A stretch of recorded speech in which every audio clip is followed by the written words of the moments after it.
The graft trial of Datuk Seri Najib Razak on charges linked to SRC International will finally start next Wednesday.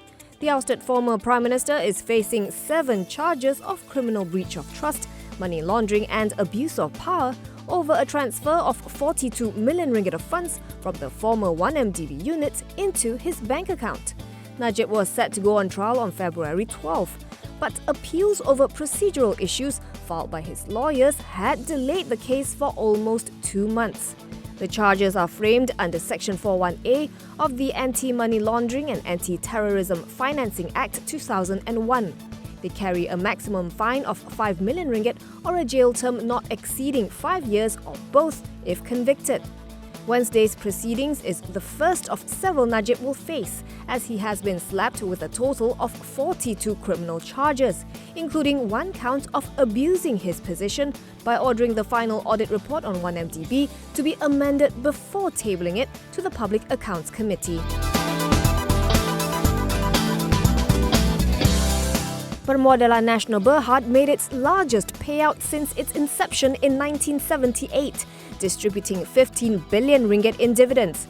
Group Chairman Tan Sri Dr. Zeti Akhtar Aziz says PNB demonstrated resilience in 2018 against a backdrop of moderating global growth and uncertain market conditions both domestically and abroad. The fund saw its assets under management grow by 6.9% to 298.5 billion ringgit, although return on assets stood at 6%, lower than the 6.7% achieved in FY17. Meanwhile, net income slipped by 4% to 17 billion ringgit, while gross income was flattish at 20.3 billion ringgit. Zeti expects the economic environment to remain uncertain this year and asks that investors understand the risks in the financial marketplace. Regardless, she says the fund will do its best to navigate the headwinds and outperform the market to deliver sustainable returns to its unit holders.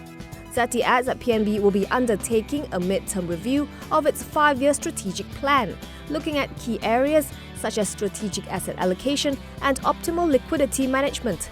The fund will continue to diversify its investment portfolios across different asset classes in different geographies.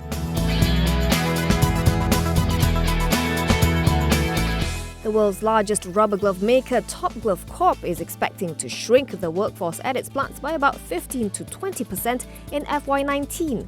Chairman Tan Sri Dr. Lim Wee Chai says this will be on the back of greater automation and digitalization of its production lines. Currently, Top Glove's factory workers in Malaysia total 10,000 people, who make up just over half of its total workforce of 18,000 employees. Top Glove's automation effort consists of using an artificial intelligence vision camera system for online detection and removal of defective gloves, whose trial has commenced in March 2019.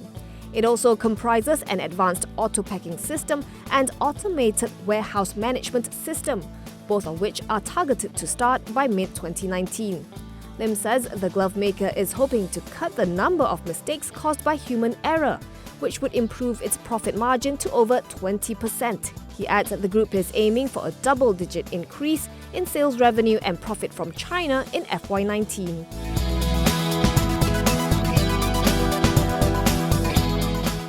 The Cabinet will look into the proposal to abolish the Gombak toll at the KL-Karak Highway after it receives a comprehensive report in June. Deputy Works Minister Muhammad Anwar Muhammad Tahir says Putrajaya has appointed an independent audit consultant to help analyse the relevant data related to proposals to reduce the burden of highway tolls on the public. He says the outcome will be tabled to the Cabinet in June, upon which the government will consider the proposals to do away with the Gombak Toll Plaza. The government is already in negotiations with Gamuda to take over the concessions of 4 highways in which the company is holding majority equity. However, it is not planning to actually abolish the tolls on the LDP, Sprint, Gesas and Smart Tunnel.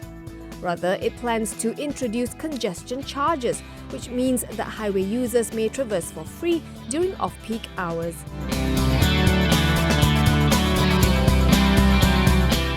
Mah Sing Group is planning to develop a residential project with an estimated GDV of 500 million ringgit in Mukim Petaling, Selangor, aimed at first-time home buyers and upgraders.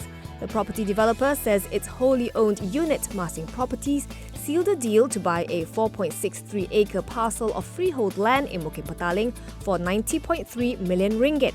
The land cost is inclusive of development charge. According to Mah Sing, this will be a quick turnaround niche development, as the land comes with an obtained development order. However, in view of the prime location, it intends to revisit the development plans in order to match the project with current market demands. The project is targeted to start in the second half of 2019 and developed over a span of up to 5 years. Mah Sing's Group MD, Tan Sri Leong Hoi Kam, says various recent surveys have shown that 92% of Malaysians still prefer to buy than rent, and that the developer will continue its strategy of providing homes with luxury features at affordable rates.